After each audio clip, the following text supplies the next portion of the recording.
Welcome, traveler. This is Whispers of Sleep, a quiet corner of the world where soft rain and gentle words help you slow down and drift into peace. If you're here tonight, maybe your thoughts have been racing. Or maybe your heart has been carrying more than it should. Well, you're safe now. My dear friend, have you ever looked at an old passport? The pages, the faded stamps. Each one is like a whisper from the past. Tonight's story is called The Passport Full of Stamps.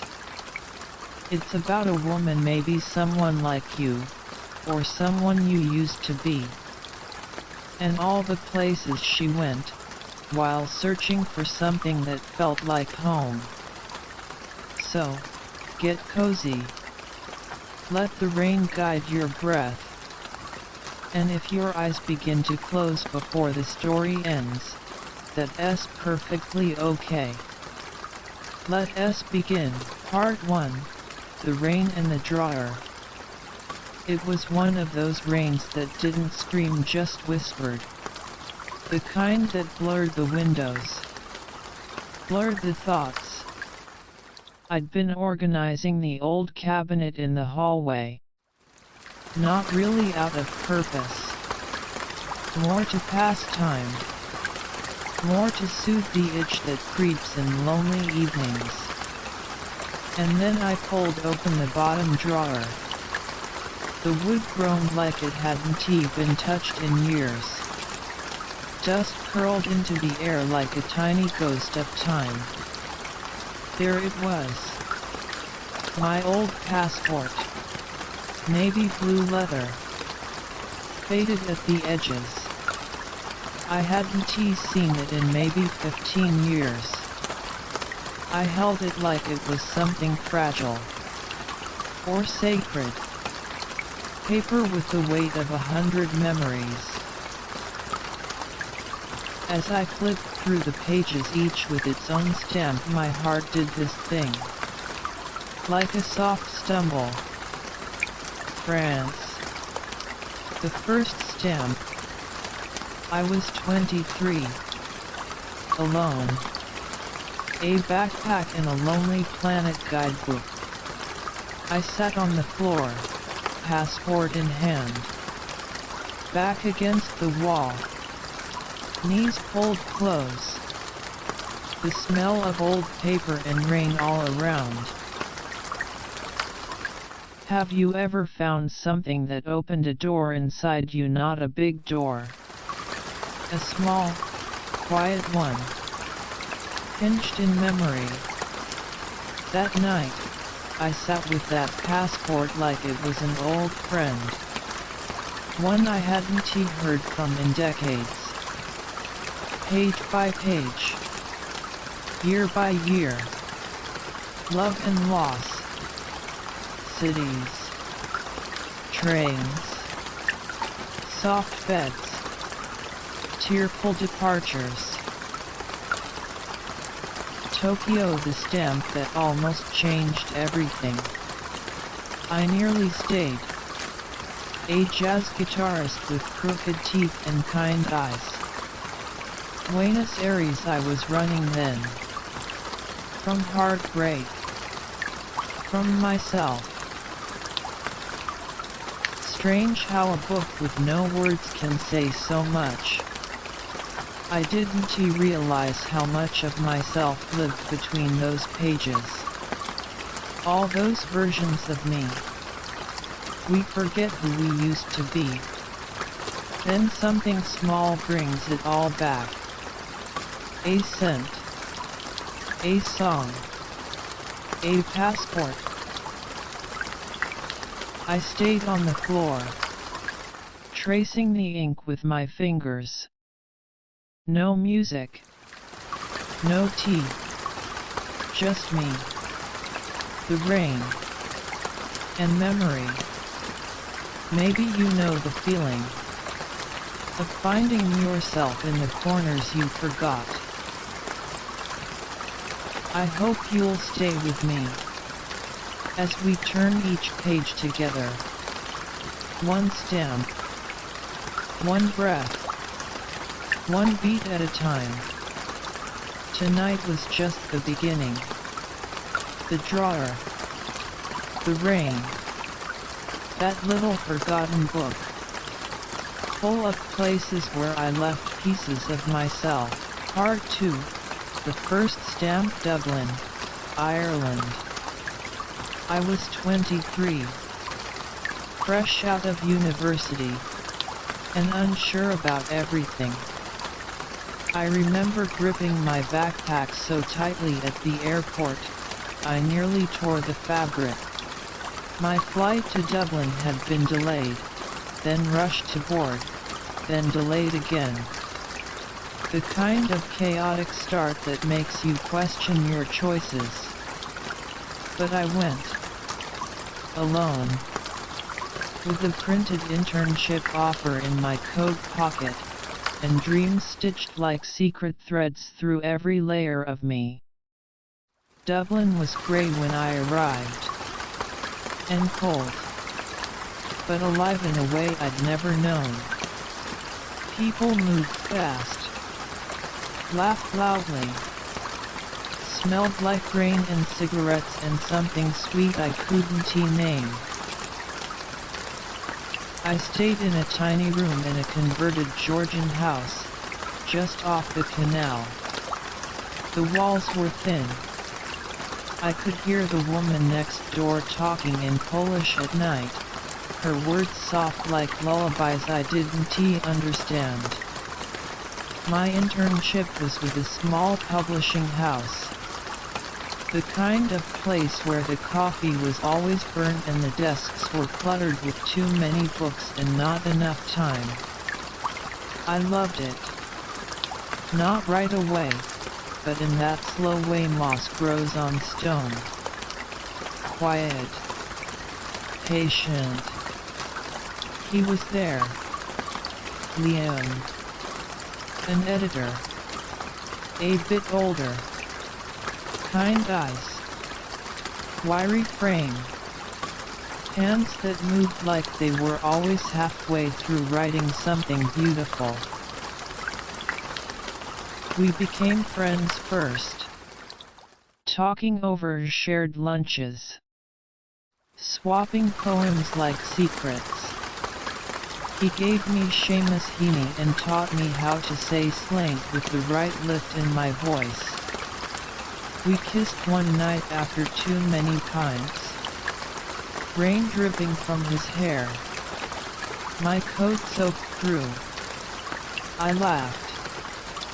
He didn't. He just looked at me like he'd been waiting. For 3 months, it was beautiful. Messy. Light-filled. Until it wasn't. He had a past. Not dramatic. Just unfinished. A girl who wasn't really his ex. A flat they still shared as friends because of the lease. I found out late. On a Tuesday. She opened the door when I came by. I left that night. Packed everything. Said goodbye only to the city. Not to him. Before I boarded the plane home, I bought a cheap postcard from the airport. It had a picture of the Ha'penny Bridge. On the back, I wrote, "Thank you for the start."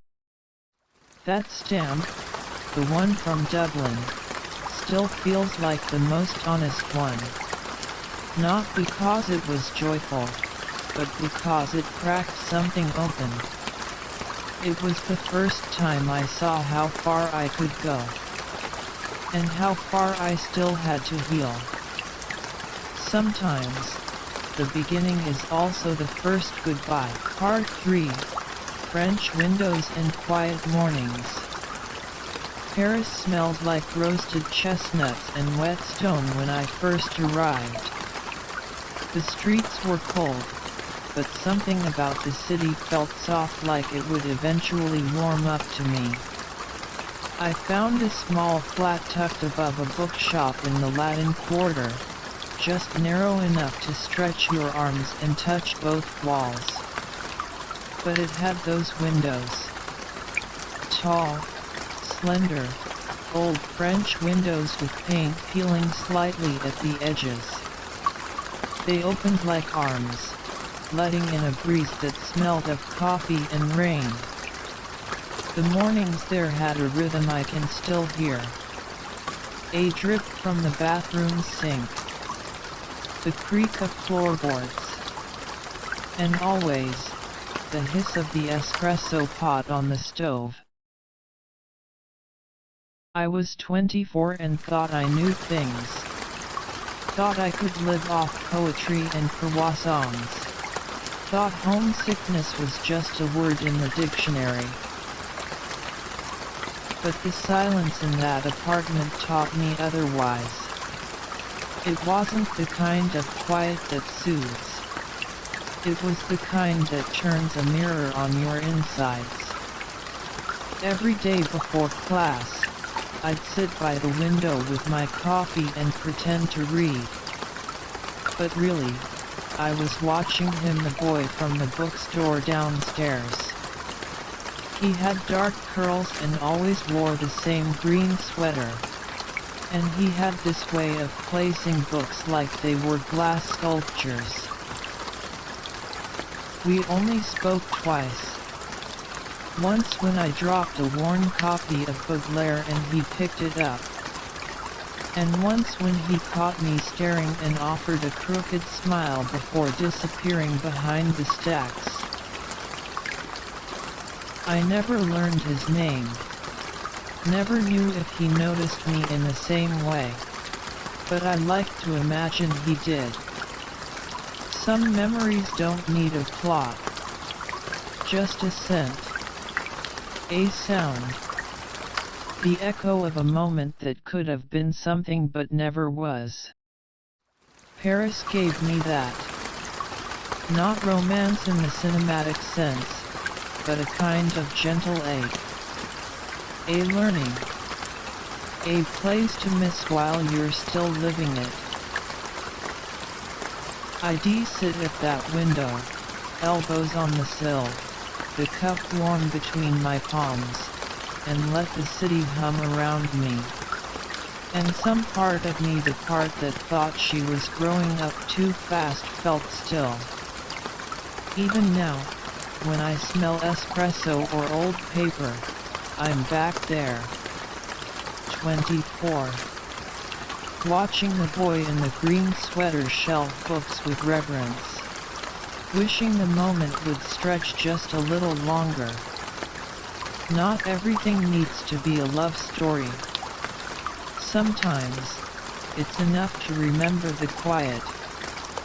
And the way the morning light hit the dust in the air. Part 4.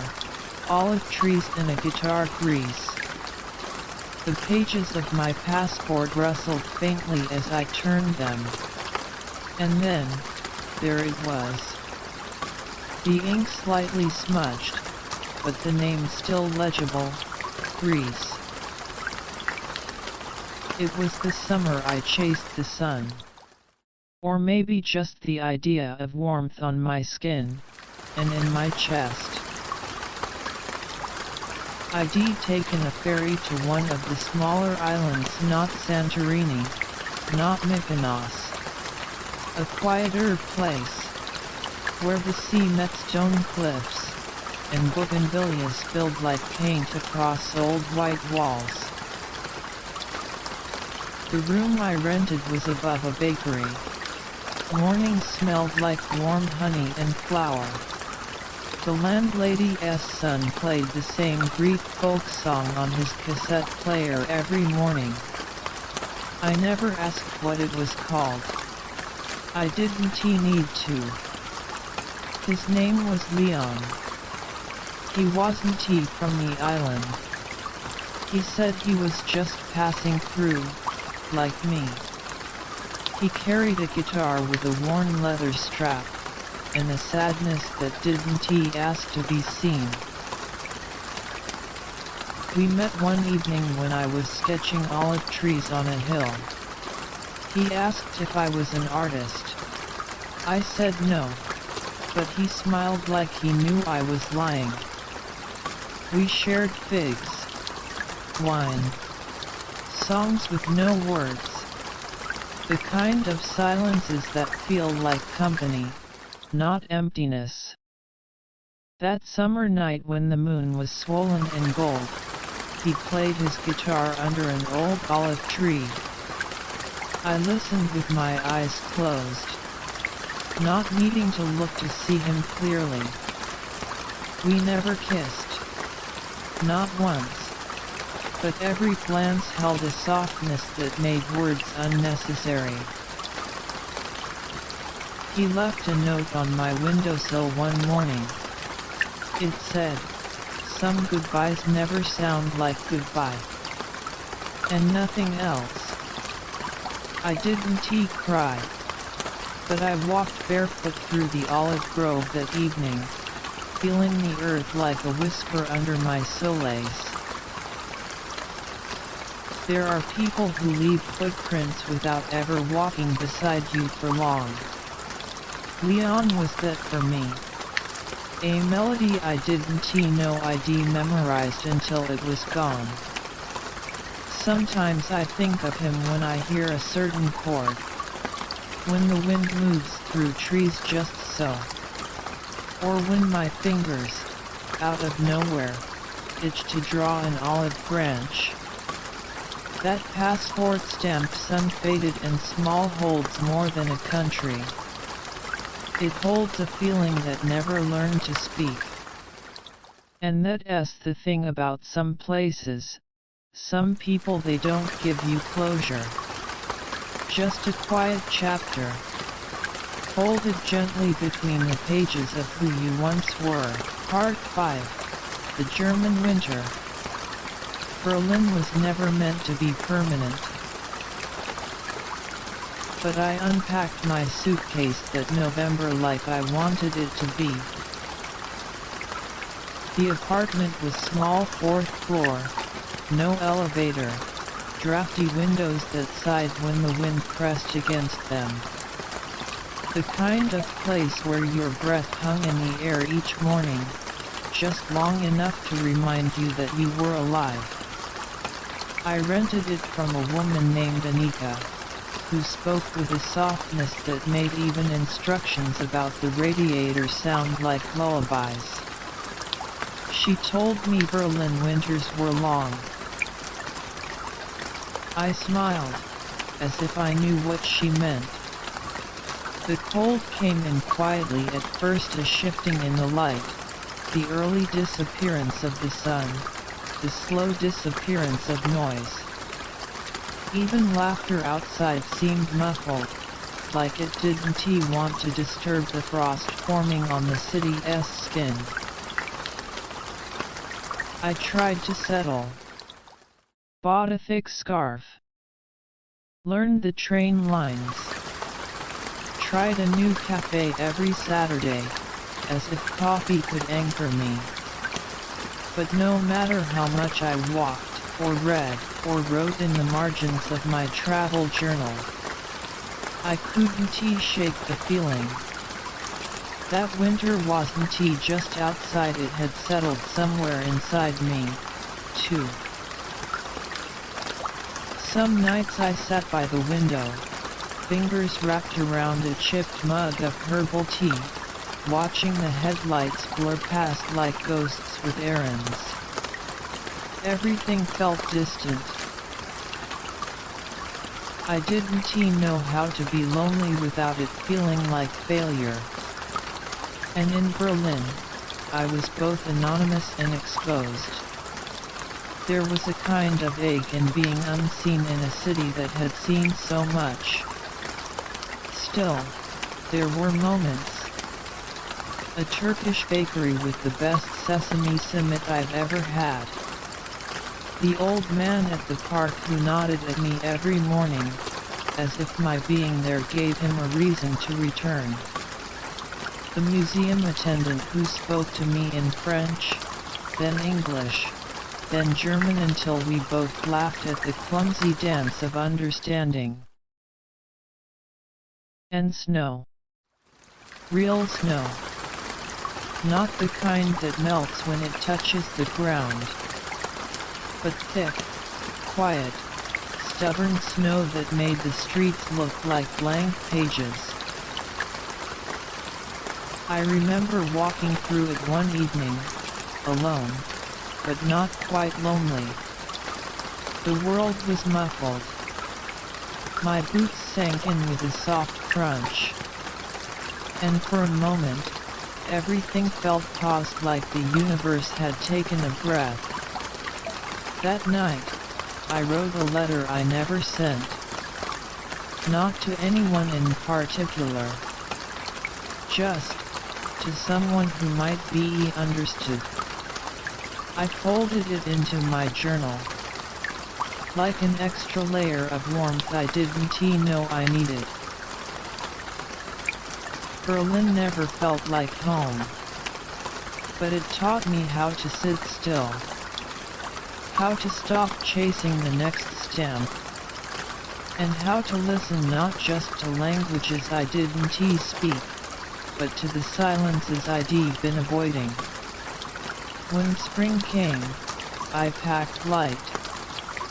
Lighter than I arrived. And yet, I carried more. Part 6. The Train to Prague. From the passport full of stamps. I hadn't planned to go to Prague. The idea came like a breeze through an open window, unexpected, a little chilly, and oddly comforting.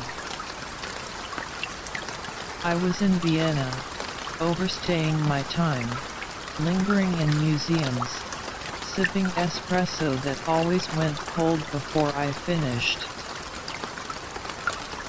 One gray morning, I stood in front of the train station board and said the name softly to myself. Prague. And somehow, that was enough.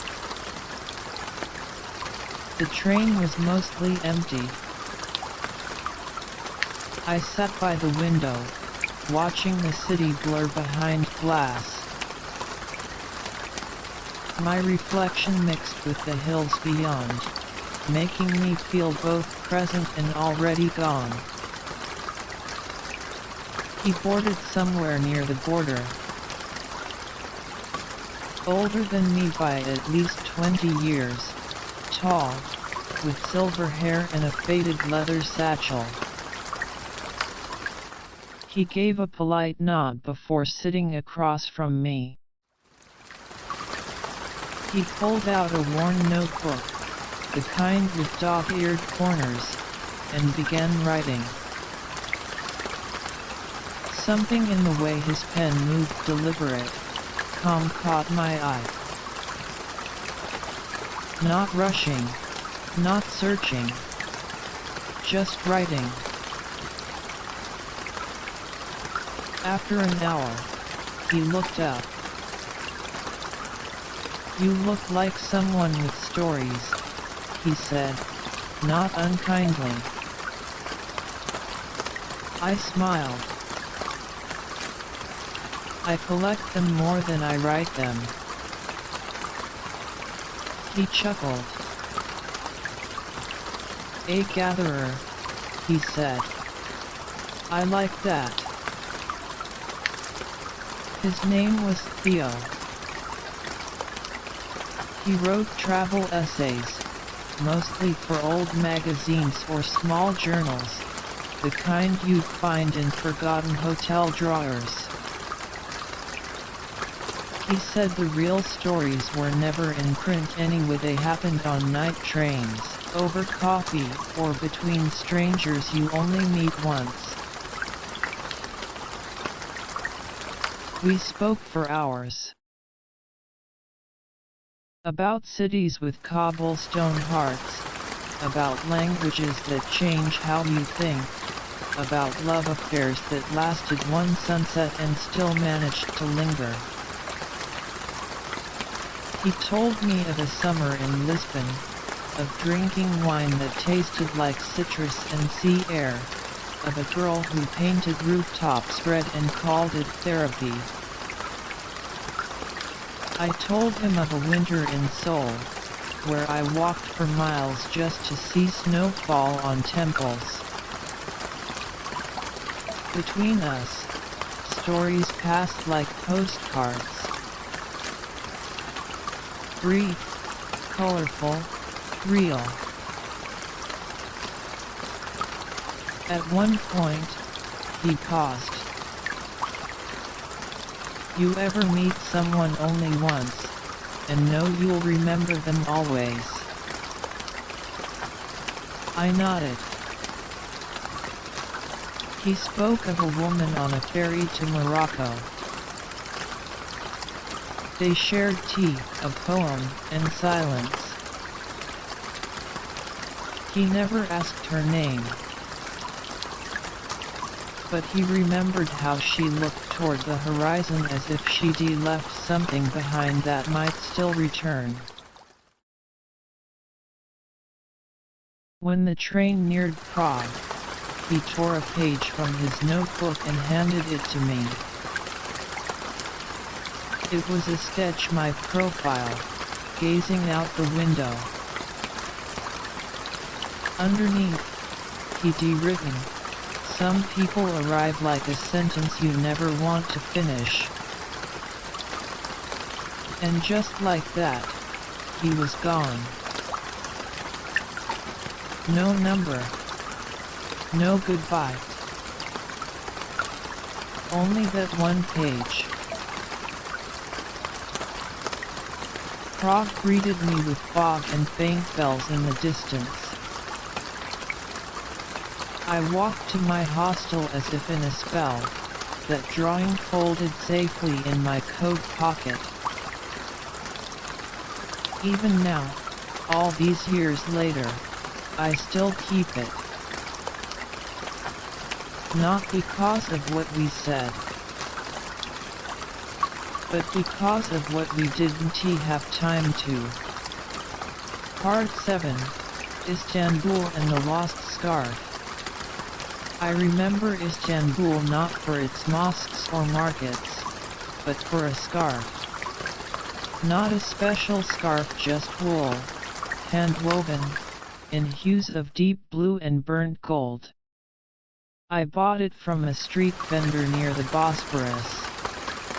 That morning, the sky was low, and the air carried the scent of roasted chestnuts.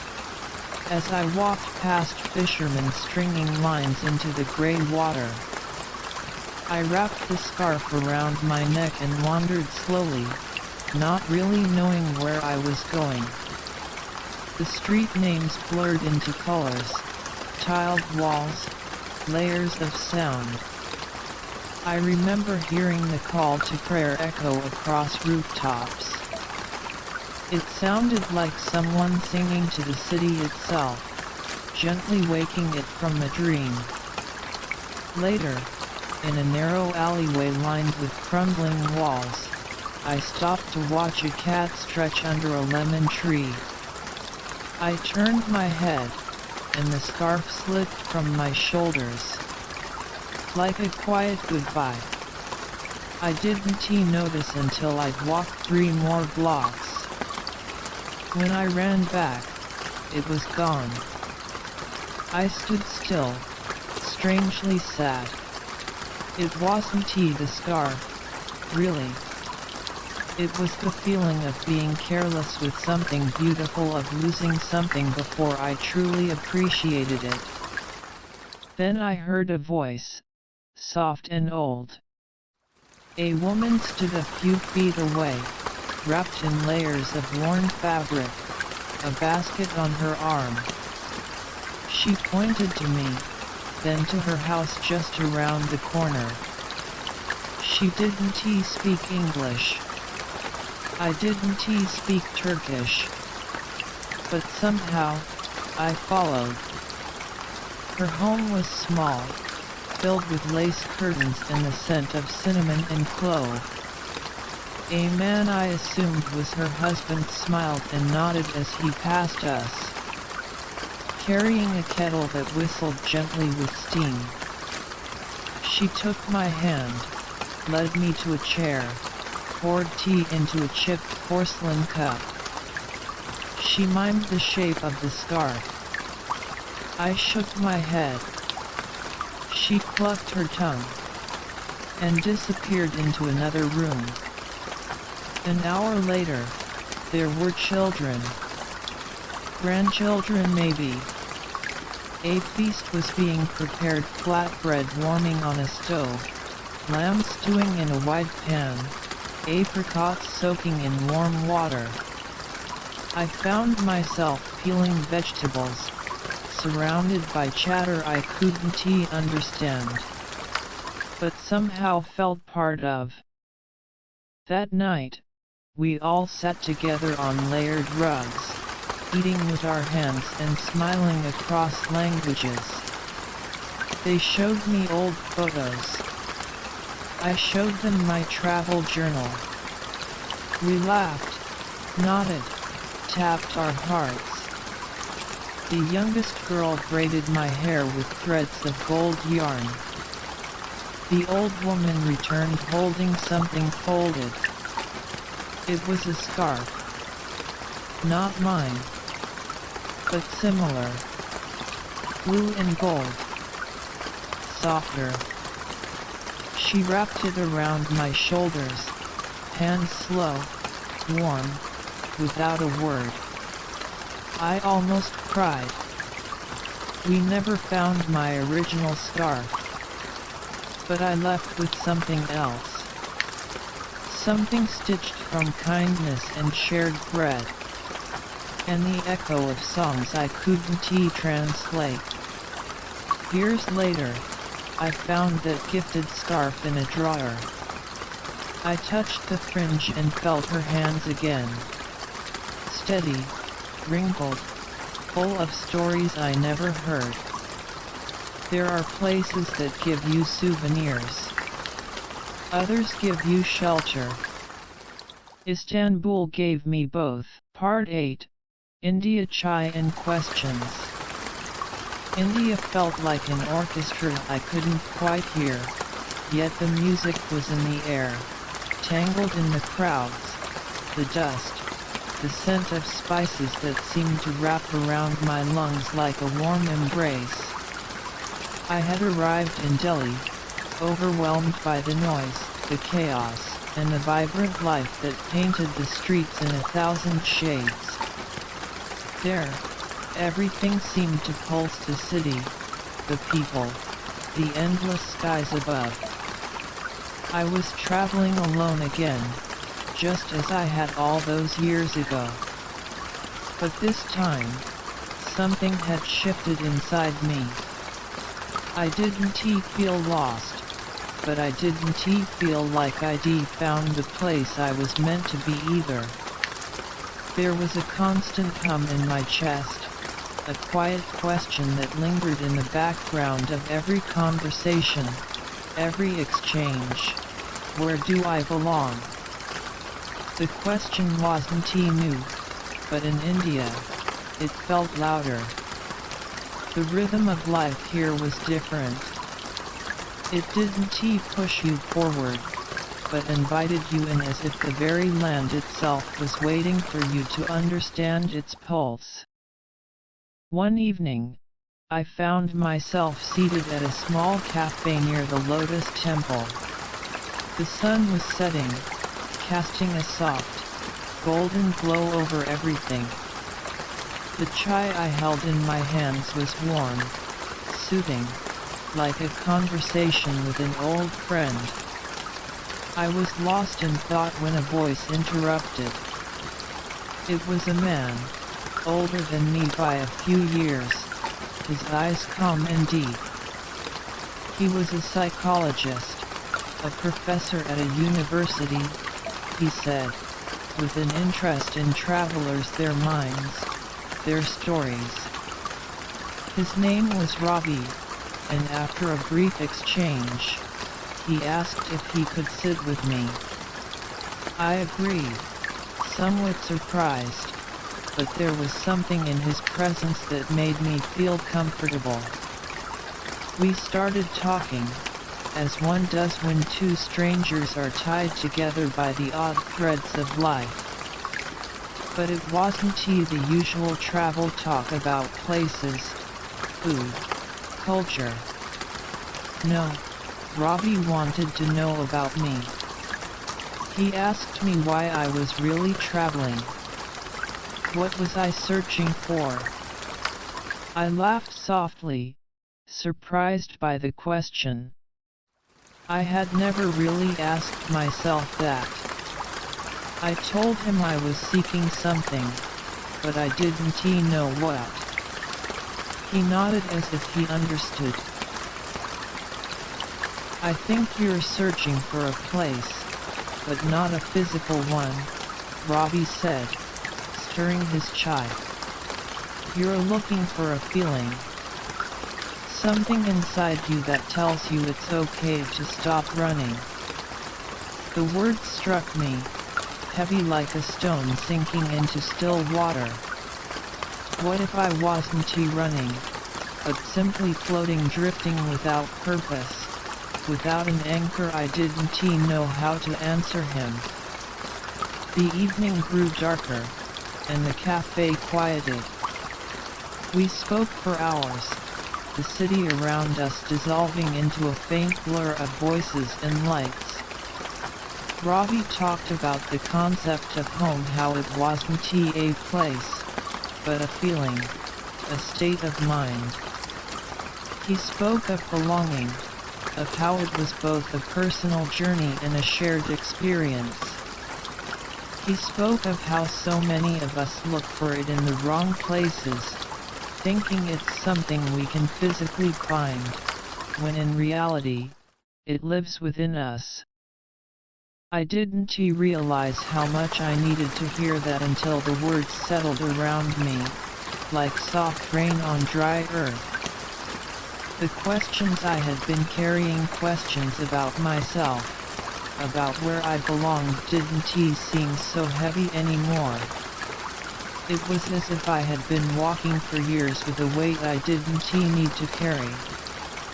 By the time we said our goodbyes, the sky had turned deep navy, and the streets were buzzing with the energy of the night. I walked back to my guest house, my thoughts swirling like the last remnants of chai in the cup. I didn't have answers. But I didn't need them just then. What Robbie had given me wasn't an answer, but a permission to let go of the weight of needing to know where I belonged.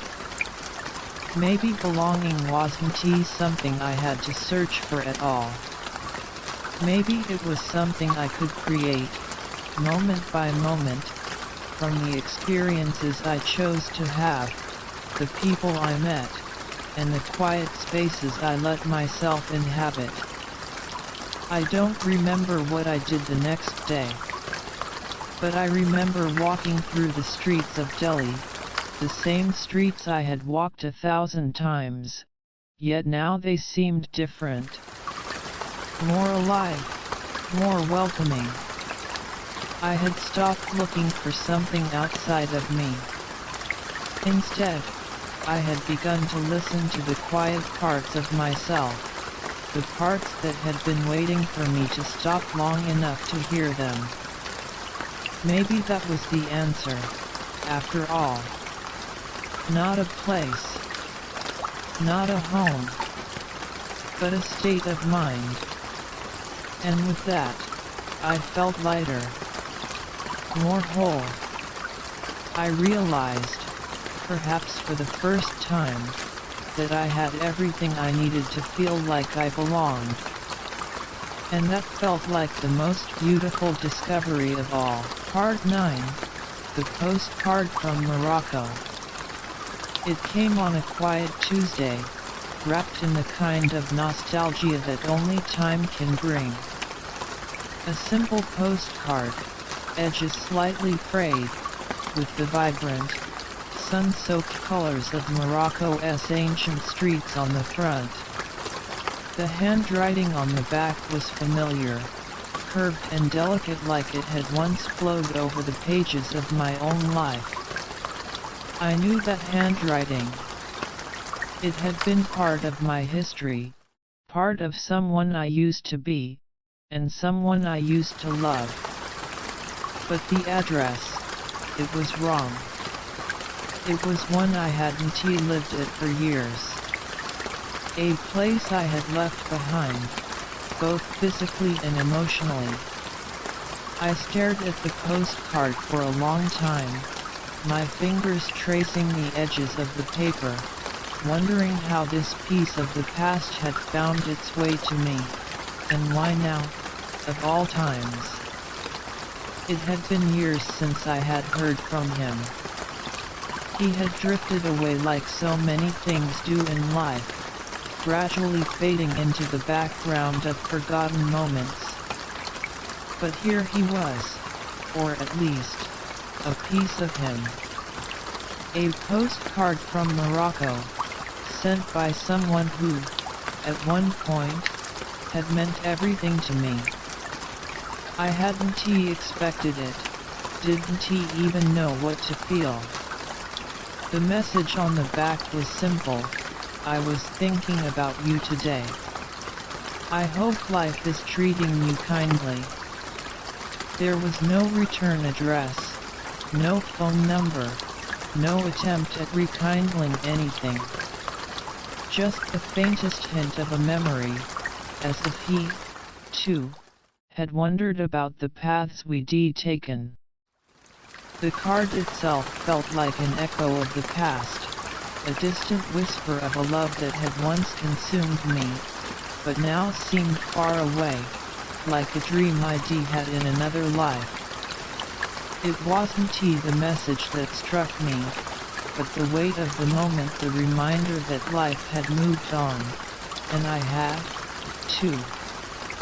And yet, here I was, holding this card, trying to make sense of what had been, what was, and what might still be. I sat by the window, the postcard lying between my fingers as I watched the world outside move by. The sky was gray, the streets empty of the usual rush. In that stillness, I could almost hear the sound of his voice again, the way he used to say my name, soft and full of promise. But those promises had faded, too, lost in the passage of time. The card made me think, not just of him, but of everything that had come before. The choices I had made, the paths I had taken, the relationships I had let go of. I wondered how much of it had been my own doing and how much had been a result of circumstances, of things beyond my control. I thought about all the places I'd traveled, the people I'd met, the fleeting moments of connection that had shaped my journey. But I also thought about the parts of myself I had left behind, the parts that had faded with the passing years. And then there was the question, the one that seemed to come up at every turn of my life. Was it too late to make a different choice? Was it too late to go back and try again? I ran my thumb over the postcard again, feeling the texture of the paper, as if the fibers themselves could hold the answer. There were so many things I had once believed, so many dreams I had clung to. But now, at 50, those dreams seemed distant, almost unreachable, like stars in a sky I couldn't quite touch. Still, the question lingered in the air, could I change the course of my life. Once more could I find the pieces of myself that I had scattered along the way and rebuild something new. The postcard had come from Morocco, but its meaning stretched far beyond that one place. It was a message from my past, a reminder of who I had been, of the choices I had made, and the ones I had left behind. And in that moment, I felt a quiet stirring within me, a feeling that perhaps I wasn't as far from the woman I used to be as I had once thought. I didn't know what the postcard meant, not yet. But I knew it had stirred something inside me, something that had been dormant for too long. A curiosity, a yearning, a desire to look back and reflect, but also to look forward and wonder what was still waiting for me. Maybe, just maybe, the journey wasn't over yet. And as I placed the postcard on the table, I realized that life, with all its twists and turns, was still unfolding. Every choice, every path, every detour, they were all part of the story I was still writing. And perhaps the best part of it all was that the ending hadn't been written yet. So, I folded the postcard carefully and placed it in my bag, the one I had been carrying with me through all of my travels. I didn't know what would happen next, but I was ready to find out. Because sometimes, the smallest things like a postcard from a forgotten love could change everything. And in that moment, I allowed myself to believe in the possibility of something new. Part 10, New York Layover. It wasn't supposed to be anything more than a brief stopover. Just a few hours in New York before I caught the next flight. The terminal was buzzing with the usual airport noise, the soft hum of conversations, the clinking of luggage wheels, and the distant overhead announcements. But in the midst of all that movement, there was something still, something that pulled me into a moment that I wasn't expecting.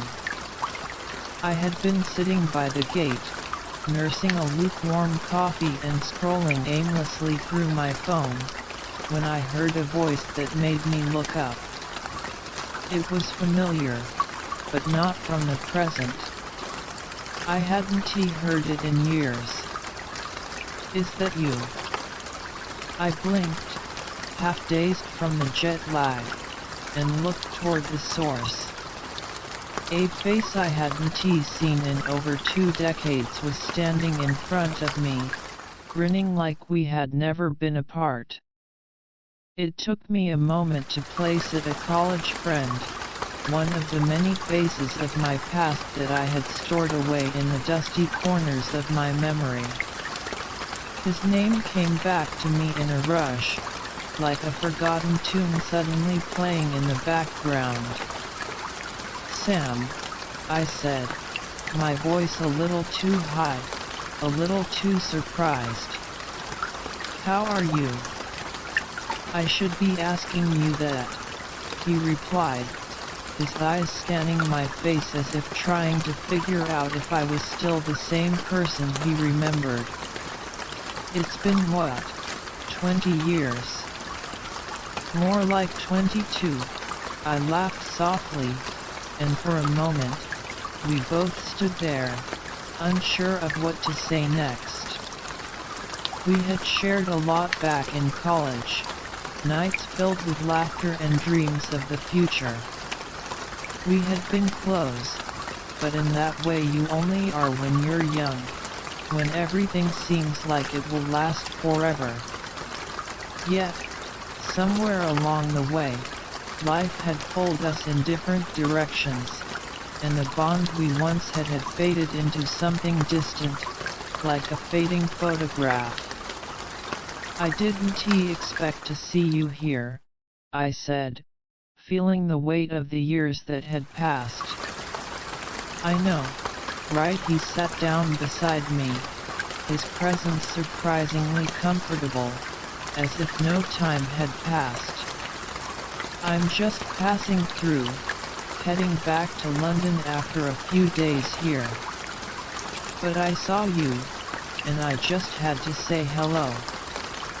We fell into conversation easily, the way old friends do, like no time had passed at all. And yet, as we spoke, I realized how much had changed. Our lives had taken such different paths. He had gone into business, married, had children, while I had followed a winding road of travel, self-discovery, and quiet moments alone. I can't believe we're both still traveling like this, Sam said, sipping his coffee. You're always on the go, hey? I nodded, a small smile tugging at my lips. I guess some of us never really stop searching for something, do we? We both fell silent for a moment, each of us contemplating the same thought. The years had made us different, in some ways, but the connection was still there, threaded through the words we spoke. It wasn't the same as it had been in college, but it was still real. Still meaningful. I remember back then, he said, his voice quieter now, how we used to talk about what we wanted to do with our lives. All the places we go, the things we see. I always thought you'd be one of those people who never stops. I guess I've been doing exactly that, I replied softly. But sometimes, I wonder if I've missed something along the way.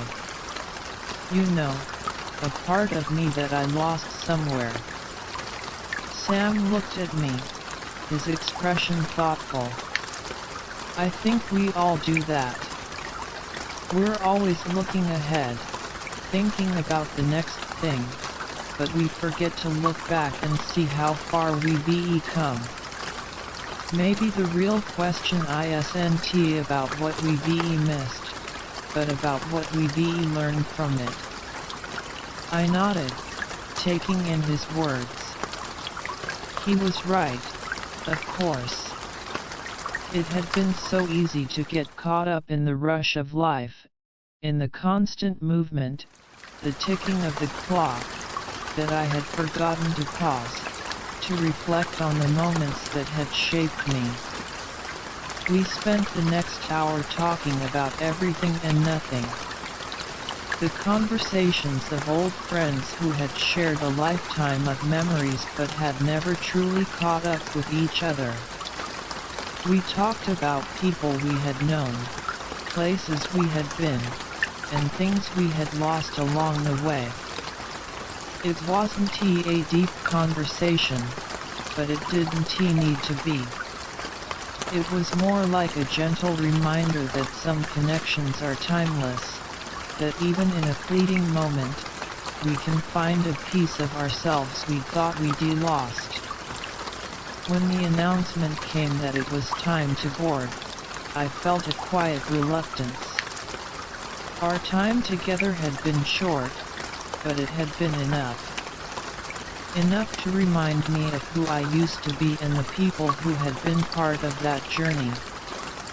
Take care of yourself, Sam said as we stood up, giving me a brief hug.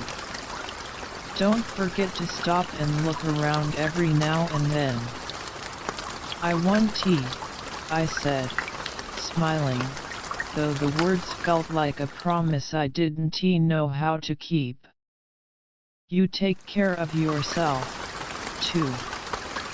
As I walked away, my heart felt a little lighter.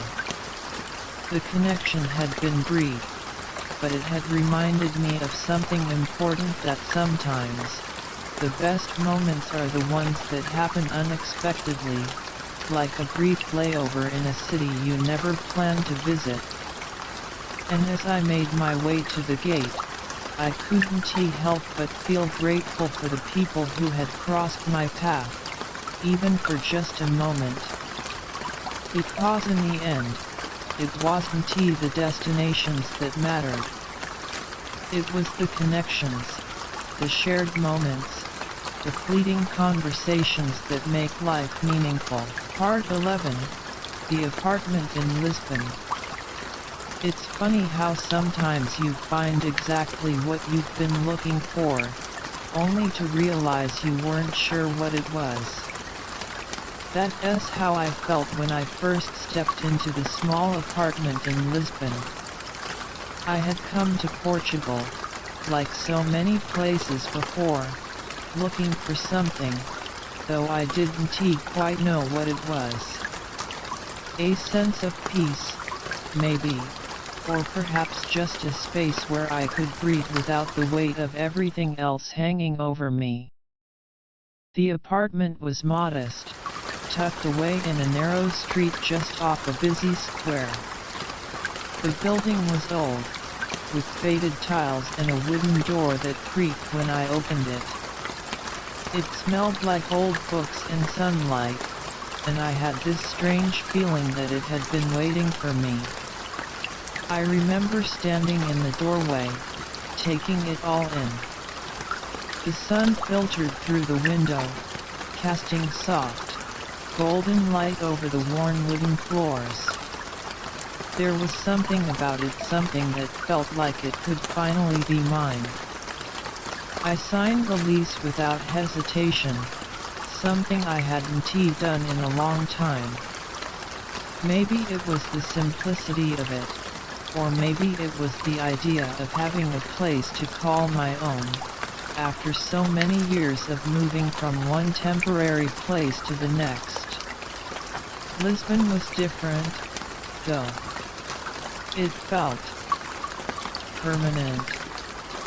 Even though I didn't know anyone here, didn't have the comfort of familiar faces or old friends, something about this city, this apartment, made me feel as though I was meant to be here.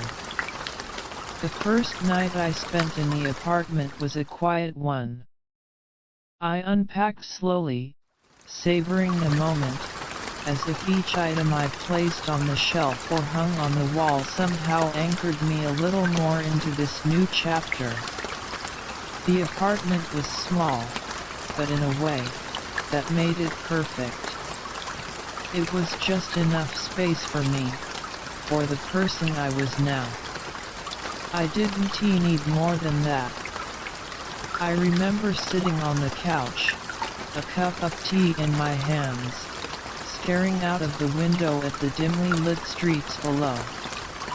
The sound of distant conversations, the occasional laughter, the soft hum of the city, all blended together in a way that felt comforting. It wasn't silence, but it wasn't loud, either. Just the right kind of noise. For the first time in what felt like forever, I felt at ease. The city had a way of making me feel small, but in a good way.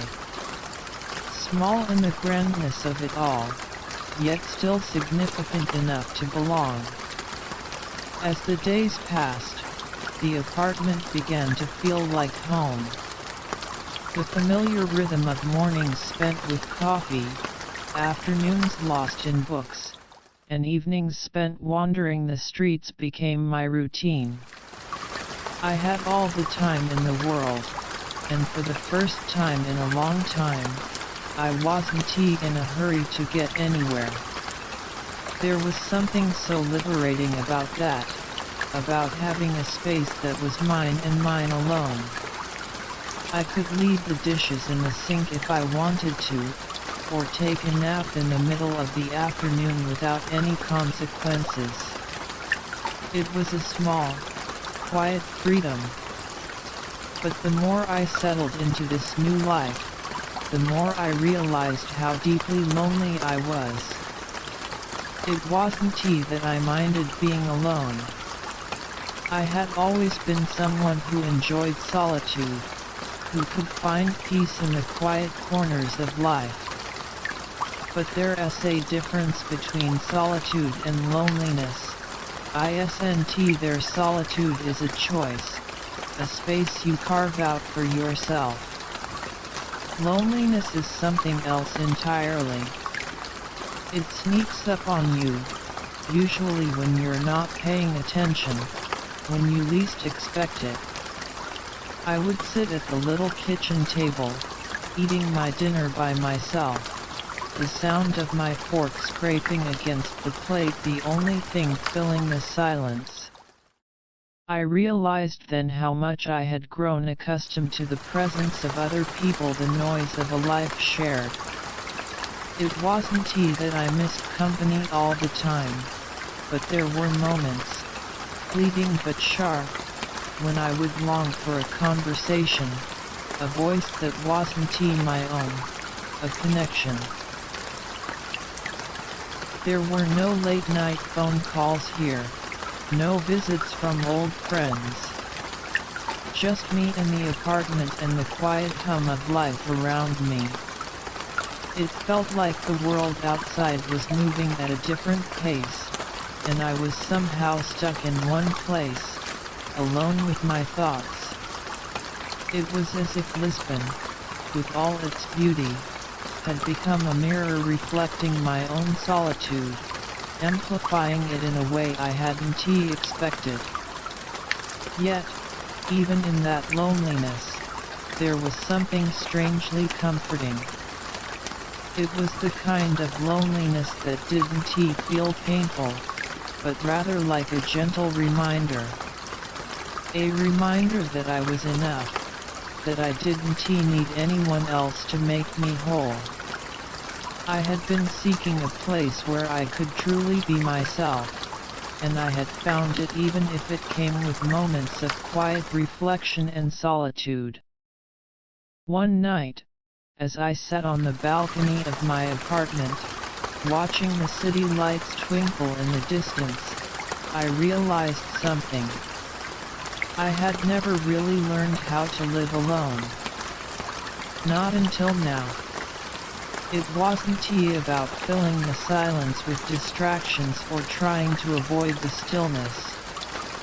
It was about embracing it, about learning to be content with my own company.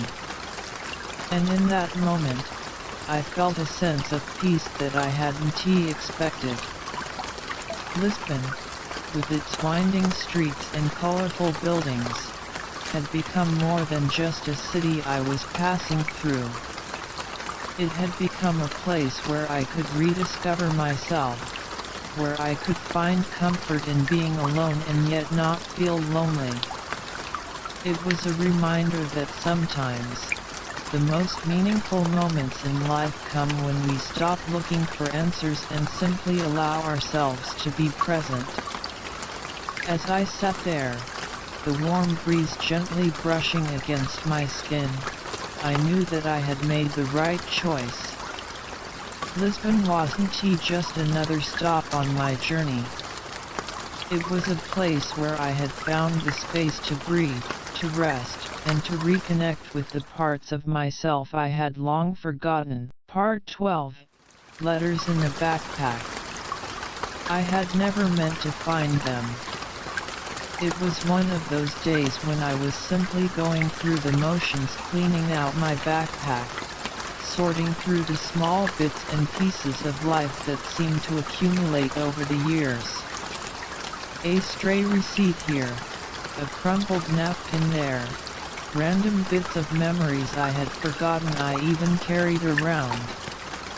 And then, I came across an old envelope, tucked in the back pocket. It was yellowed with time, edges worn from being stuffed away and forgotten. There was no address on it, no return label, just my name, written in my own hand. For a moment, I couldn't even remember what it was. But when I opened it, the words inside made me stop breathing. It was a letter. A letter I had written to someone years ago, someone I had loved. Or maybe not loved, but thought I did, at least. The kind of love you feel when you're young, all full of hope and possibility, believing that each word you write is profound, that each feeling is something worth holding on to forever. But this letter was from a time that felt both so distant and yet so close. It was strange, almost like reading someone else's thoughts. Someone I knew well, but someone I couldn't quite recognize anymore. The words were raw, filled with yearning and doubt, written in the kind of emotional language that only someone who is still searching for themselves could write. The handwriting was so familiar, but at the same time, it felt as if it belonged to someone I'd never meet again. A version of myself I had long since left behind. I sat there on the floor, my fingers tracing the edges of the letter, feeling the weight of it in my hands. There was something almost sacred about it, as though the letter itself held secrets I wasn't quite ready to remember. I couldn't even tell you exactly what the letter said, only that it was filled with questions, with dreams, with regrets that were somehow both mine and not mine. Reading it felt like stepping into a time machine, one that transported me back to a version of my life I had almost forgotten. Back to the days when everything seemed uncertain, when I thought that writing a letter was the only way to make sense of it all. I could almost hear the younger version of myself speaking through the words, someone who was on the edge of something, but not yet ready to face it fully. The letter was unfinished, as if I had written it in a rush, then tucked it away in the hopes that it would somehow fix itself. The strangest thing was how little I remembered about the circumstances surrounding the letter. I couldn't remember who it was meant for, or why I had written it. Maybe it didn't even matter. But as I sat there, reading those words again, I realized something. That version of me, the one who was still figuring it all out, still uncertain of her place in the world, wasn't so different from the person I was now. Sure, I had lived more, seen more, learned more, but in so many ways, I was still the same person. The same person who would sit and write letters, hoping that somehow the act of writing them would make the answers come. And yet, here I was, years later, holding a letter I had never sent. It felt almost absurd, how much I had carried this piece of my past with me all these years, without even knowing it. A letter I had written to someone who, I suppose, was me. Maybe not in the exact sense, but in the way we all seem to write to ourselves when we're lost. When we're trying to figure out who we are, what we're doing, where we belong. The thing that struck me the most, though, was how much had changed. Not just in me, but in the world around me. I could feel it, the passage of time, the subtle shifts that had happened, the growth. I had always thought that if I could just go back and find those pieces of myself, they would somehow make things clearer. But now, I wasn't so sure. Maybe the answers weren't in the letters I had written years ago. Maybe they were in the life I had lived since then, in the choices I had made, in the moments of quiet that had taught me more than any letter ever could. I folded the letter back up, carefully sliding it into the envelope, and placed it back in the backpack. I had no intention of sending it now. There was no need. The person I had written it for didn't exist anymore. Or perhaps, she did, but only in the way we all exist, as fragments of who we were, pieces of our past selves that will always stay with us, no matter how much we change. I stood up and placed the backpack back in the corner, suddenly very aware of how much baggage we carry, whether we realize it or not. And sometimes, it's the things we've forgotten that shape us the most. Part 13, Rain in Tokyo. It's strange how the rain can feel like both a burden and a balm. I was in Tokyo, on a work trip, and I wasn't prepared for the downpour. I had imagined sunny skies, the soft hum of city life, maybe even the usual buzz of bustling streets. Instead, I found myself caught in the middle of a heavy storm, stuck with no umbrella, drenched from head to toe. The feeling was oddly familiar, like being caught in a moment that was both new and yet, somehow, comforting. Tokyo in the rain has a way of disorienting you. The streets glisten with the sheen of water, reflecting the neon lights in 1,000 directions, creating an almost dreamlike landscape.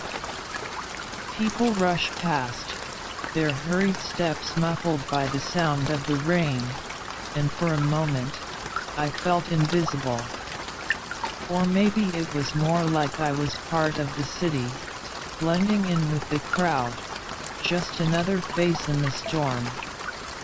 The anonymity was both comforting and unsettling at once. I didn't know where I was going. I had meant to go back to my hotel, but somehow, I wandered, not knowing where my feet were taking me. It wasn't that I was lost, per se, but I was certainly drifting.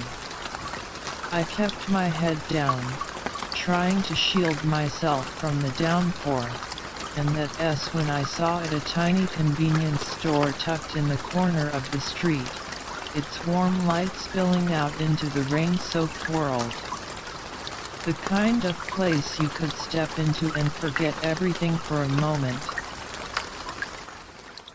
I don't know what drew me in. Maybe it was the warmth that radiated from within, or the smell of something comforting, like the simple act of finding shelter. But I went inside, shaking off the rain, and for a moment, everything felt calm again. The store was quiet, save for the soft hum of the refrigerators and the sound of a couple of people quietly picking through snacks. The air was cool, but there was a strange warmth, to a peace that only a small, nondescript place like this could offer. I wandered down the aisles, not really looking for anything, just letting my fingers brush against the shelves. Then I came across the counter, where a man stood, offering the kind of quiet, polite smile that feels like an invitation into something unspoken. He was one of those people who, without a word, somehow made the space feel safer. I wasn't sure what I had been searching for in that moment, but standing there, in that little convenience store, I realized I had found it. There was something about the simplicity of that exchange, the warmth of a stranger's smile, the soft click of the cashier's register, the smell of hot tea in the air. It made me realize that sometimes, safety isn't a place. It isn't a grand gesture. It's the quiet moments when we're most vulnerable, and someone or something offers us a quiet reassurance. The rain kept falling outside, but inside, I was sheltered. I stood there for what felt like hours, not in a hurry to go anywhere, not really caring about the time. It was as though the world outside had paused, and for a fleeting moment, I could just exist, here, in this place where no one expected anything from me. I was no longer the woman on a business trip, caught in a foreign city, feeling lonely. I was just someone, standing in the warmth of a small store, surrounded by the ordinary, and yet, somehow, everything felt extraordinary. I left the store after a while, my rain-soaked coat clinging to me, but this time, it didn't matter. I wasn't rushing anymore. The rain felt different as I walked back to the hotel. Maybe it was the relief of the shelter, or maybe it was just the softness of the night, but everything seemed quieter, more peaceful. The city had slowed down, too, like it was giving me a moment of reprieve. Sometimes, I think we get so caught up in the rush of things, in the whirlwind of our lives, that we forget how small acts of kindness even from a stranger can give us back the sense of safety we lose. And maybe that's what Tokyo and the rain taught me. That in the midst of the downpour, in the midst of being alone in a city so big, it's the quiet, unexpected moments that remind us we're okay. I've often thought back on that moment, the rain, the warmth, the smile, and I've realized that maybe I hadn't just found shelter from the storm that night. Maybe I had found a little piece of home. A reminder that no matter where we go, no matter how lost we feel, there's always a moment of safety waiting to find us. Even in the most unexpected places. Part 14, The Man in Rome. I remember it so clearly, the way the sunlight hit the cobblestones, casting long shadows as we walked through the ancient streets of Rome.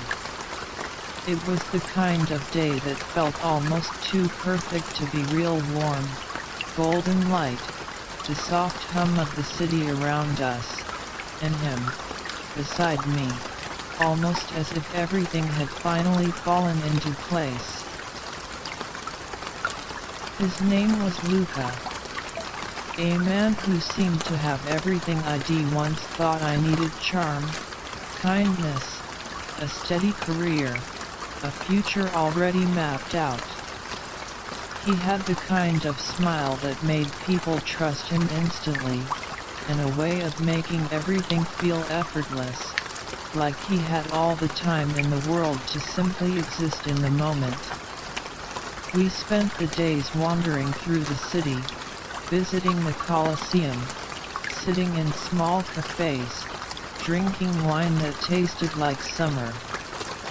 Everything felt like it could be a dream, the kind of dream I might wake up to and say, yes, this is it.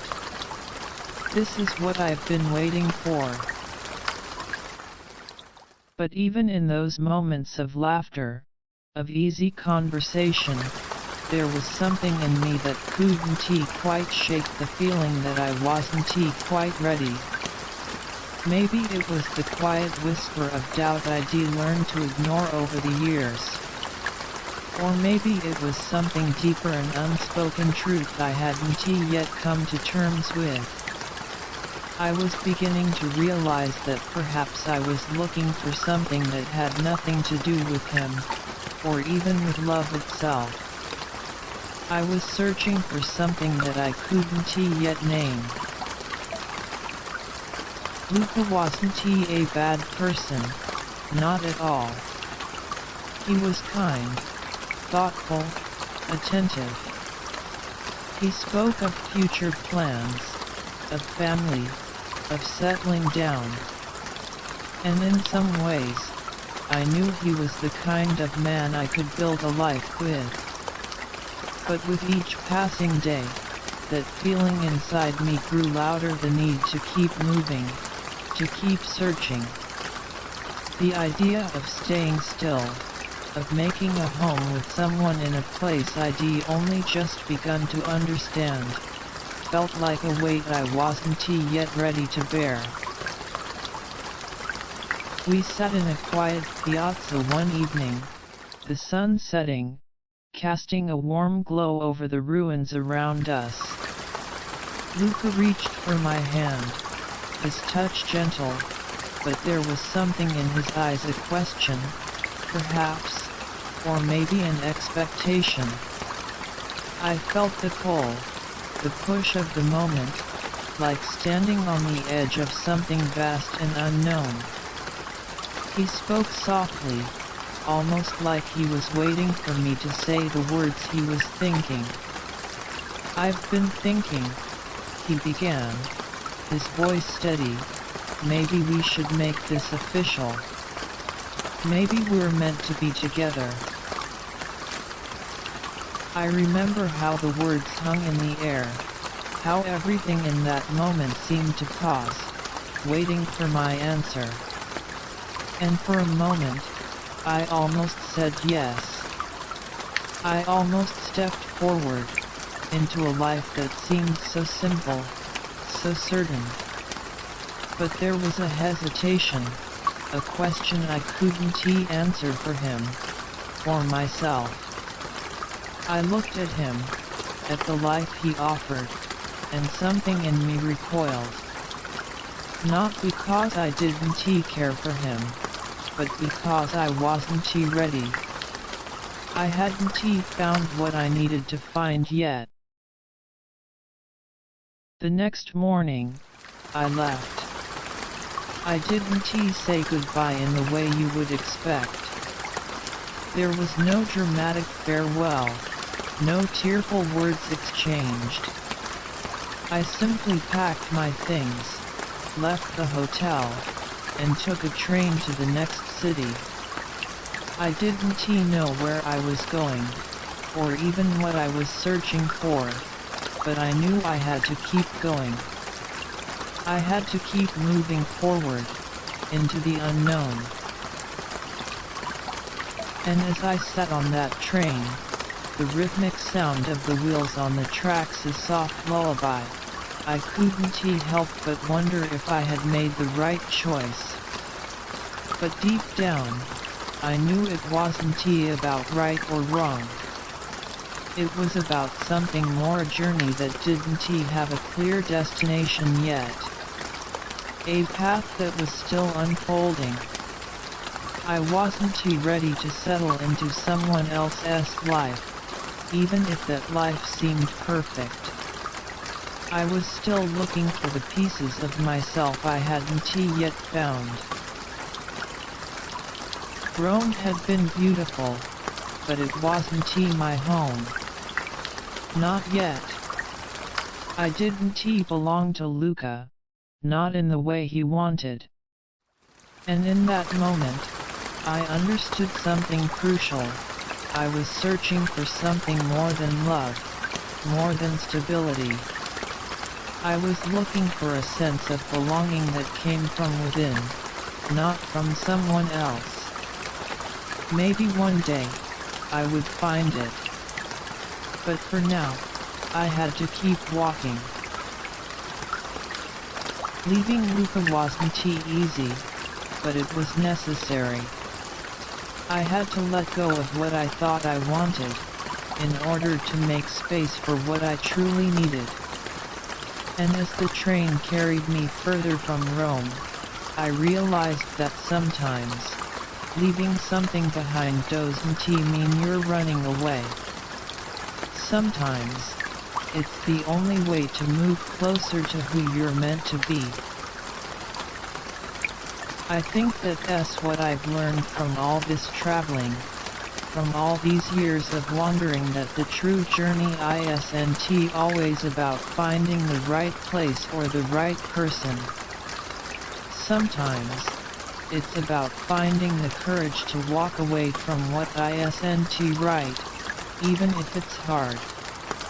Because only then can you make room for the thing that's waiting for you, just around the corner. Part 15. The shoreline in Cape Town. I stood at the edge of the world, or at least it felt like that, the Atlantic stretching out before me, meeting the sky in a soft, hazy blur. The air in Cape Town was different from anywhere I had been before. It was thick with salt, alive with the rhythm of the sea, and the wind whipped through my hair, as if it had something to tell me.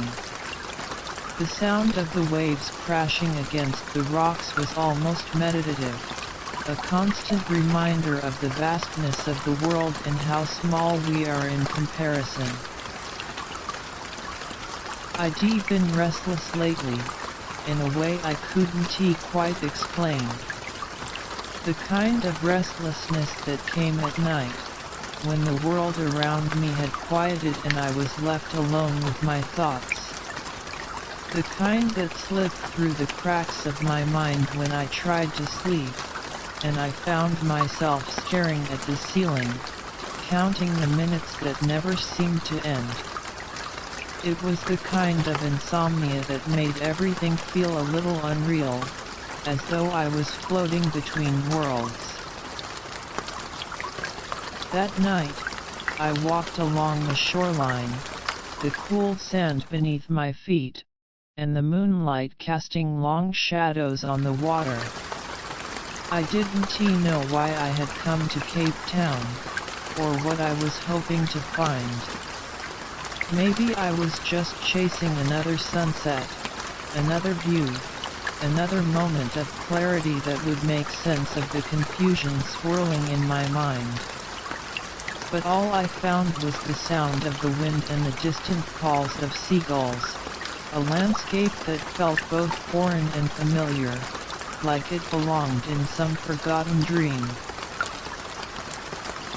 It was on that shoreline, with the waves crashing beside me, that I was asked the question I had avoided for so long.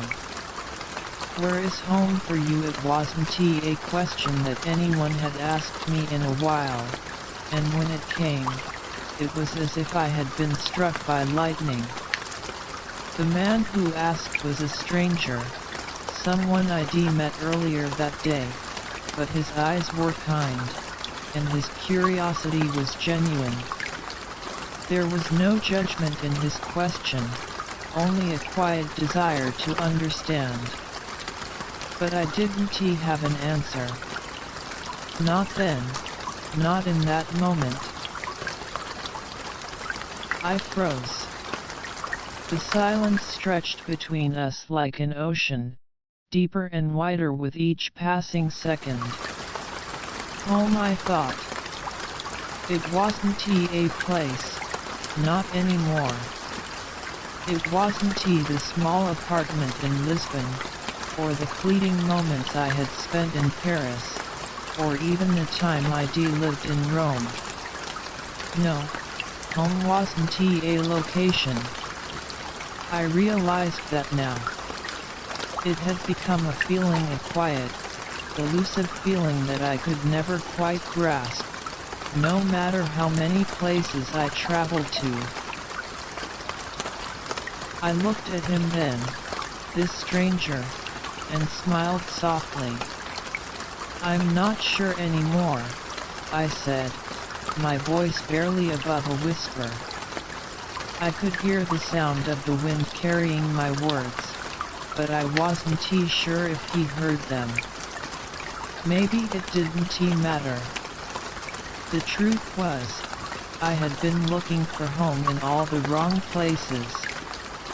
I had expected it to be somewhere outside of me, somewhere I could physically arrive, but it had always been within me, buried beneath the layers of doubt and fear I'd spent years accumulating.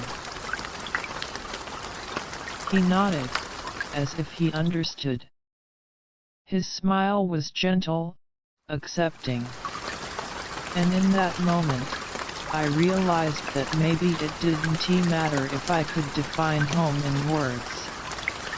Maybe the real answer was that home wasn't something to be found, but something to be created, a feeling, a place in my heart where I could finally be at peace with who I was.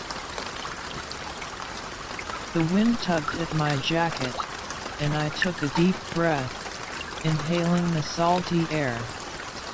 The horizon seemed endless, and for the first time in a long time, I didn't feel so lost. I didn't need to know exactly where I was going or where I had been. Maybe, just maybe, I had found a kind of peace with the journey itself. As I turned to walk away, the man smiled again, a quiet understanding passing between us, unspoken but present in the stillness of the night. I felt lighter somehow, as if the weight of that question, where is home, had finally been lifted. I may not have had an answer for him, but in that moment, I knew that I was starting to understand the answer for myself. The shoreline was still there, the waves still crashing against the rocks, but I felt different. Less like a wanderer, and more like someone who had finally started to find their way back to themselves. I may have been lost at times, but I wasn't broken. I was whole, even in my confusion. I had finally come to understand that home was not a destination, but a feeling. And that was enough for now. The sound of the waves, the wind in my hair, the quiet of the night, they all seemed to wrap around me like a soft blanket, reminding me that sometimes, the journey itself is the home we've been searching for all along. Part 16, Revisiting Dublin. The first thing I noticed when I returned to Dublin was the way the city had stayed the same.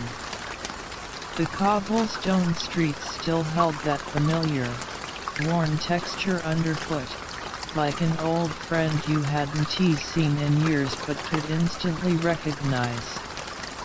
The River Liffey still wound its way through the city, carrying with it the same quiet hum of life. The pubs still exhaled that warm, inviting smell of aged wood and spilled Guinness, the scent of stories waiting to be told. But despite all these familiar landmarks, everything felt different. Not the city. No, the city had always had a way of changing in small, subtle ways, like a face that aged slowly, but never lost its character. It was me, I realized. I was the one who had changed. And perhaps, that was the point. No matter how many years had passed, no matter how many times I had wandered away from this place, I had always carried a piece of it with me. And now, as I walked down these same streets, I saw the city through a new lens. I was no longer the wide-eyed young woman who had arrived here all those years ago, so eager to dive into everything, to experience life in all its raw, unpredictable beauty. No, I was someone else now. Someone who had lived more and learned more and had started to understand things I hadn't even known to look for back then. I made my way to Temple Bar, the place where I had spent so many carefree evenings in my youth, sipping pints of ale and listening to the lively music spilling out from the pubs. The street was still packed with tourists, and the lights still glittered, casting a golden glow over the stone buildings. I smiled softly to myself. It was as if time had frozen in that little corner of the world. But I knew better now. Time had never stopped. It had simply continued to flow, and I had been carried along with it. I could still hear the echoes of laughter from those nights, still feel the warmth of the pints in my hand, the camaraderie of strangers who felt like friends for just one night. But now, when I looked back, I could see the layers beneath it all. I could see the uncertainties, the moments when I had felt lost in the crowd, trying to find my place in a world that seemed so vast and intimidating. As I wandered through the streets, I passed familiar landmarks: the old bookshop with the creaky door, the quiet cafe tucked in an alleyway where I had spent hours scribbling in my journal, trying to make sense of everything. It all felt like a dream, a memory half remembered. The world had moved on, but somehow, it had always kept a space for me in it. I stopped in front of the small, ivy-covered house where I had lived for a while. It looked exactly the same as it had all those years ago, the same ivy creeping up the walls, the same red door that had always been a little too squeaky. I stood there for a long moment, just watching. I had so many memories here, so many stories woven into the fabric of this place. But now, looking at it, it felt like it belonged to someone else. The door opened, and for a brief second, I imagined seeing the old me, the me who had stepped into this house all those years ago, full of dreams and uncertainties, ready to face whatever the world threw at her. But that me was gone, a ghost of the past. I was someone new now. I hadn't expected to feel this way. I had come back to Dublin thinking that it would be a return to something familiar, something comfortable. But in the end, I realized that the comfort wasn't in the city. It was in me, in how I had changed and how I had grown. The city, with its familiar streets and old pubs, was still the same, but I was not. I had left here a different person, and now I had returned a different person still. Their essay saying that you can never truly go back to the places you've left behind. And in a way, that's true. Dublin had changed, yes, but I had changed more. And in that change, I had found something important, the realization that I had been searching for something outside of myself when all along, the answers had been within. I didn't need to go back to the person I had been, or to the city that had once felt like home. I needed to be the person I had become, the one who had found her way through all the confusion and uncertainty. As I walked back to the hotel that evening, the sun dipping low on the horizon, I felt a quiet peace settle in my chest. The city was still here, waiting for me, but I no longer needed it to define me. I had walked its streets and lived its moments, but now I was ready to move forward, to create a new story for myself. The past would always be a part of me, but it wasn't all that I was. And that was enough. The city of Dublin, with its cobblestones and its rivers and its pubs, had given me so much. But now, it was time for me to let go of the past, to move on to the next chapter. The door to the past was closing, gently but firmly, and ahead of me stretched a horizon of endless possibility. Maybe that's what home really was, not a place you return to, but a place you carry with you, wherever you go. Part 17. The stamp that was never used. I ran my fingers over the old passport, feeling the edges of each page, each stamp, each mark of time that had slipped through the years. It was strange, really, how each stamp seemed like a distant memory of a different life, a different me. But then, my eyes stopped on one page, a page that had no stamp, only an empty square, still pristine, untouched. The blankness of it seemed almost louder than all the other marks. The one that never happened. The one that could have been, but wasn't. It had been a trip I had planned long ago. The tickets were booked. The suitcase almost packed, the anticipation of a new adventure humming in my chest. A visit to a place I had dreamed of, a city I had imagined for years. And yet, it never happened. The trip was cancelled at the last minute. I could still remember the phone call, the one where everything had changed. Something about work, something about timing, something about life pulling me in a different direction. But at that moment, I hadn't known how much it would affect me. I hadn't known that the simple act of canceling a trip would leave this empty space in my passport, a silent symbol of something that never came to be.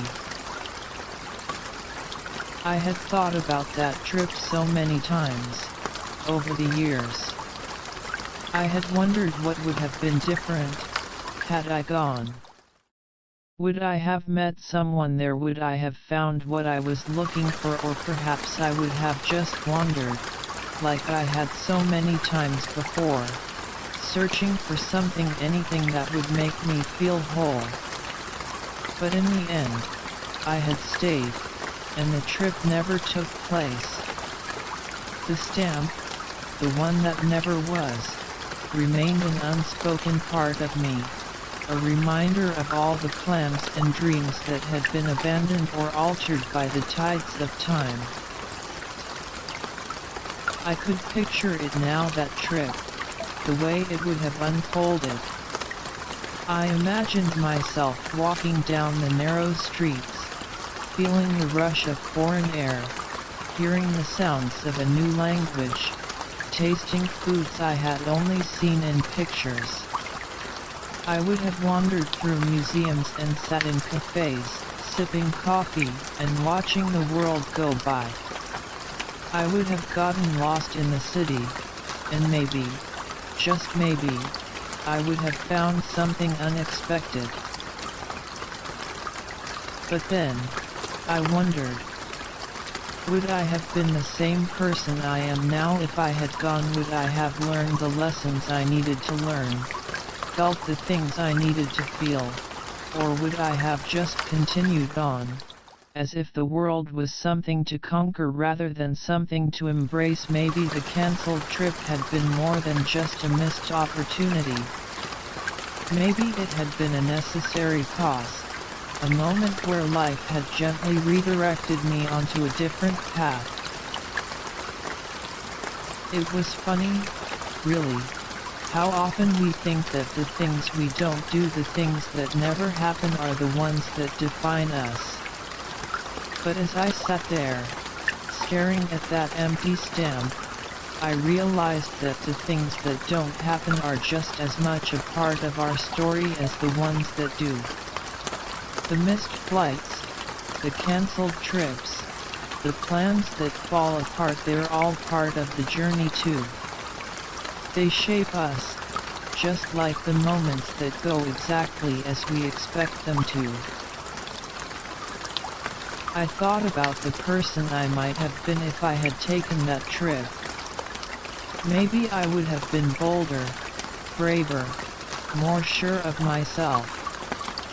Maybe I would have found the things I had been searching for, or maybe I would have learned that the search was never really about the destination. Maybe the trip would have been just another part of the puzzle, another piece to fit into the larger picture of who I was becoming.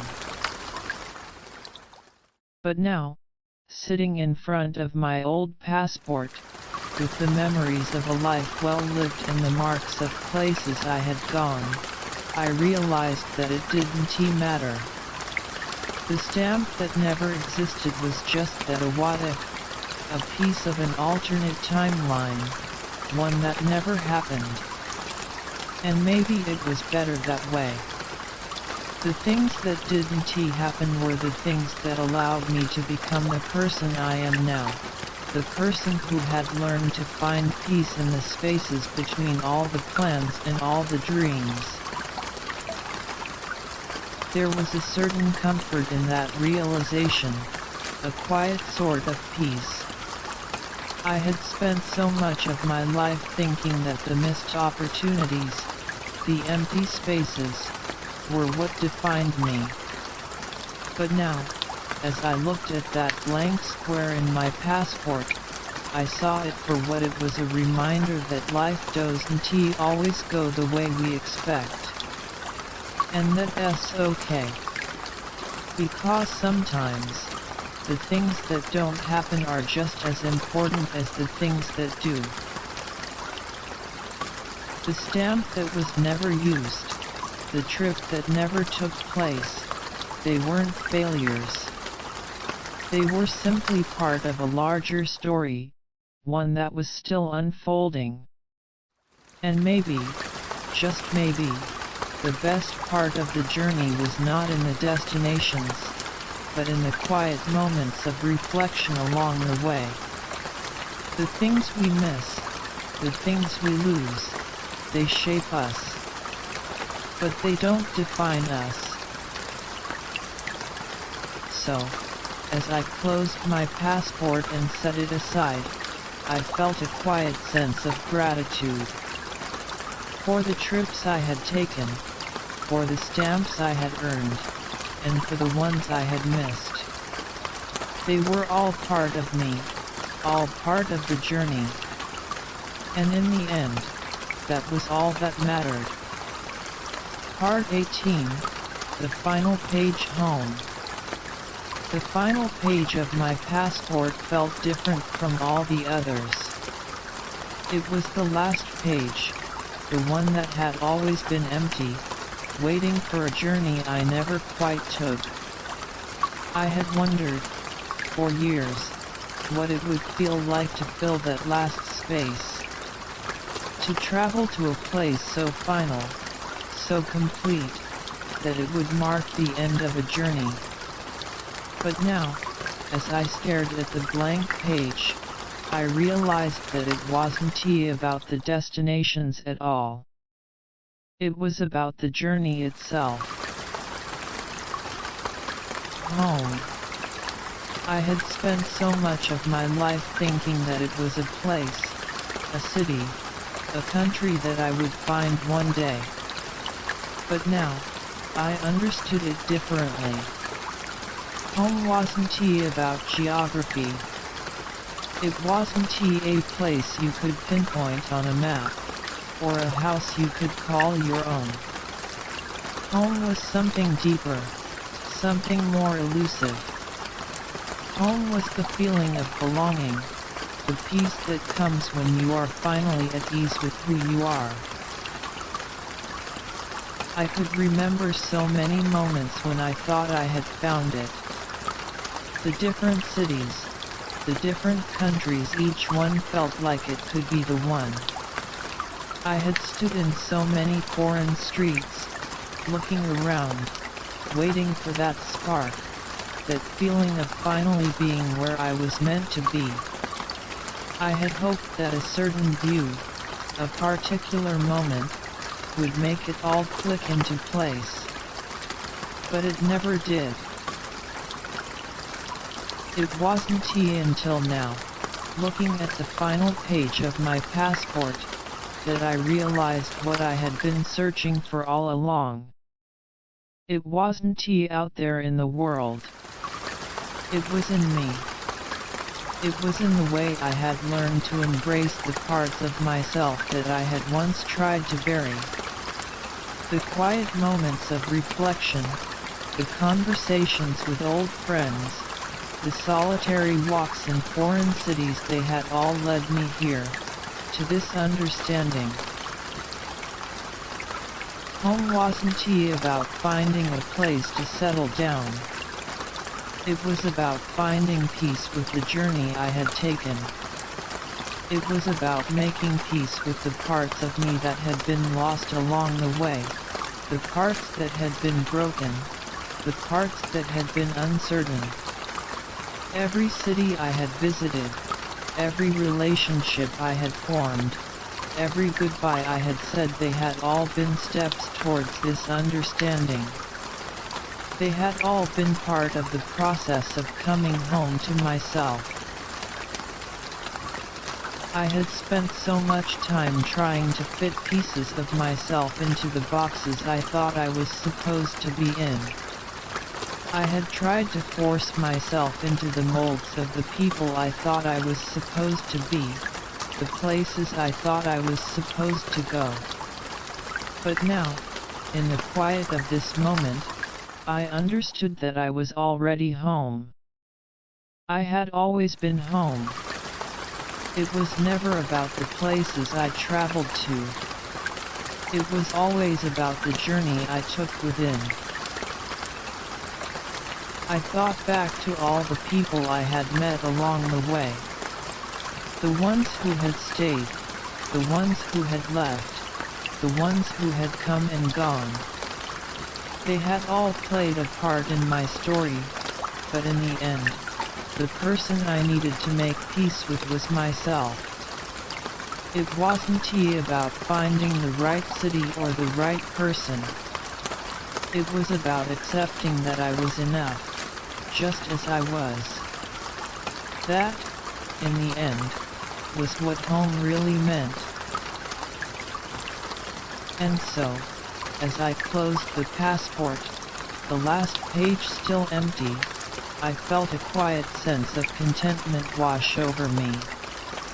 I had found what I had been searching for, not in a place or a person, but in myself. The journey had been long, and sometimes uncertain, but it had led me here. To this moment, to this understanding. And that, I realized, was enough. Home wasn't about having a destination. It was about having a sense of peace with the path you've walked, the person you've become, and the life you've created. It wasn't about finding the place where you could rest. It was about finding the place where you could rest within yourself. And in that moment, as I sat with the passport in my hands, I realized that I was finally, truly home.